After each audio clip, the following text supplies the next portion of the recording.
Hello and welcome everyone in Steelers Nation. I'm Stan Savran. It won't be long now before the Steelers Hall of Honor Committee will be meeting to discuss the new inductees to the Hall of Honor class of 2021. I'm a member of that group, but we can't do it alone. We need your help to nominate players who you think deserve to be included in the Steelers Hall of Honor. There are any number of ways you can do that. You can go to Steelers.com, vote there, offer your nominations. You can also go and use the Steelers mobile app. It's right there for you. And while we continue with this program, you can offer some comments in the comments section. Now, the players that we're going to be mentioning today are just players who've been nominated. We want you to add to that list if you are willing and able, and it's easy to do as a member of Steelers Nation. And to help us do exactly that and discuss some of the nominees who have already appeared, thanks to your votes, bring in longtime Steelers running back Merril Hoge. Merril, welcome. Great to see you again. Dan, always good to see you, my friend. Thank you, sir.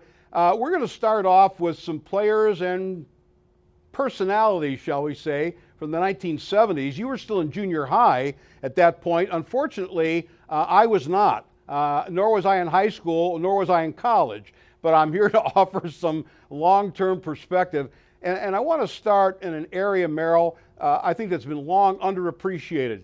Other than Mike Webster in the middle, these guys never made Pro Bowls, and yet they formed one of the most effective offensive lines in Steeler history, running that Chuck Noll trap offense, which you know so well. And I want to start with a guy I thought was the anchor of that group. John Kolb, the left tackle, protected Terry Bradshaw's left side, a draft choice out of Oklahoma State. He was just as solid as a rock. And he, by the way, was a member of Chuck's first draft class of 1969, which, of course, started with Joe Green. Well, Stan, I couldn't agree with you more. You know, to put a perspective that I have now that I probably didn't have, I clearly didn't have when I was in junior high watching the Steelers. And when I was in junior high, my favorite team was the Pittsburgh Steelers.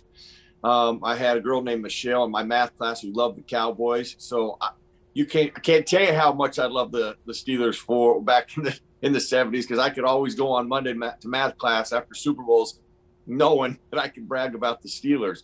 But the perspective I wanted to kind of give fans is working once my career retired and the job that I had with ESPN, you know, we had to really study teams. You know, teams win championships. Every Super Bowl year, we'd do a wrap-up Super Bowl show. And every year, there was one thing that always stood out that was the best and why that team won. Whoever that team was. It wasn't the quarterback, although the quarterback got the MVP, or the running back would get a wide receiver or a DB. But it was the offensive line. Every Super Bowl that has been won, if you go back and look at it, you could probably pick out an MVP from the line or give it to all five guys. And when you mentioned John Kolb, you know, he was a strength and conditioning coach when I got there. And Colby was not one of those guys. Still to this day, he's like this. He didn't tell you what to do. He would show you what to do. He would actually do it with you. And I had just so much respect for him. But, you know, when you look at their versatility, and I think that's probably something that was lost in what the Chuck's offense asked you to do, from Mullins to Kolb.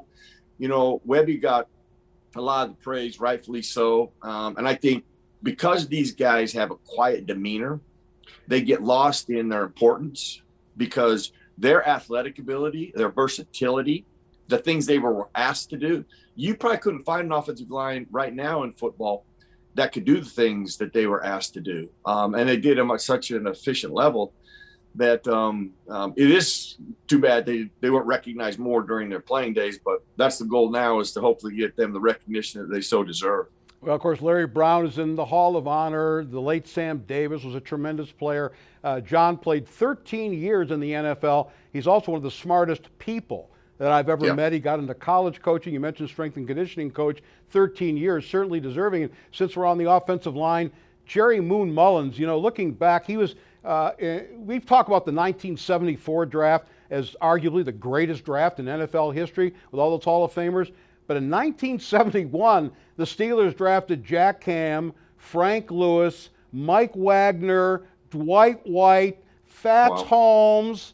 Holmes, and Jerry Moon Mullins out of Southern California, largely played right guard. And we talk about throwing key blocks, like Alan Faneca's block in the Super Bowl for Willie Parker. Well, Moon Mullins pulled and threw that great block in Super Bowl IX, the first one that allowed Franco to get into the end zone. He could play tackle, he could play guard. He's got 4 rings to show for it.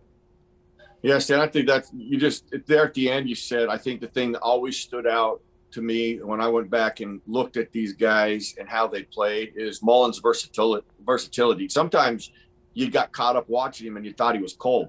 There was even times where he's blocking and you thought it was Mike Webster, because you could see a 2 and a 7 at times in flashes, but it speaks to his volume of versatility, and hopefully people go back and go back and look at it. If you don't remember, go back and watch the way he played, focus on the offensive line and the interior of that offensive line. When you think about why they were so great for so long, you don't go from that offensive line to that defensive line and you have your answers right there. I mean, all of the secondary players, rather the linebackers or running backs or quarterbacks or receivers, are a product of what the trenches were about. And the offensive line is probably the most neglected part of those 4 Super Bowls, and how well they played, and the players like this that contributed to that. Well, they weren't big bystanders. They weren't maulers. John No. was the heaviest guy. Larry Brown, about 270 back in those days. That was, about reasonable, but they were quick to execute that quick trapping game. You had to be very athletic. Jerry Mullins, one of the guys on the list of nominees for the Hall of Honor. And this guy never touched a football, I don't think, in his entire life. But he was as big a part of Steelers football as anyone over the years. And we've included the one and only Myron Cope in the 70s. He could have been in any one of a number of decades. He broadcast your teams. You broadcast with him. People identified with him. All that he brought extraneously to the Steelers tradition, the dynasty years. I don't have to say much more than the name Myron Cope. Yeah, well, Stan, I think you kind of summed it up when you said one of a kind. He was one of a kind. And if you look at, your title, his title is color. Bring color to the game. Well, there was nobody who brought more color to a game or to a play than Myron Cope. I remember as a player when I first got to Pittsburgh, I had never seen or heard anything like it. And other people that have heard Myron Cope go, I've never seen or heard anything like it. And that's what made him, I think, unique. Obviously, he didn't touch a football, but he did touch a towel. And that towel still resonates to people today. And you mentioned that we worked together. I was the first player in NFL history to go into the booth with Myron Cope. And even though Myron was not a fan of that, Myron didn't want, and I understand that because, he'd been there for so long, but the thing that I learned from Myron, what he did a great job of, is he didn't just add some color and insight to maybe the play. He would talk about the player and something that existed outside of football where fans could connect to him. And that's what I learned from him, how you could do. If you could find ways to do that, talk about a guy's passion or another hobby he does or something else he does outside of football, and fans would connect to that. And I thought he was excellent and one of the best ever at that, along with his flamboyance and the way he presented himself. Those unique gifts, I thought, separated him and made him so special. Well, you talked about touching a towel.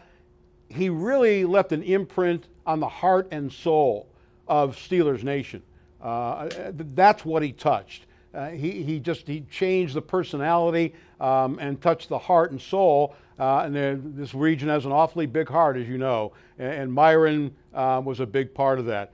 Merril, it's so great connecting with you again and offering these reminiscences of these players and Myron Cope, all on our list of nominees. And once again, we urge you to submit your list of nominees, players you would like to see considered for the Steelers Hall of Honor for the class of 2021. You can do so by going to Steelers.com, using the Steelers mobile app, and in these presentations, you can also offer in the comments section as well. Merril, thank you, and thanks to Steeler Nation.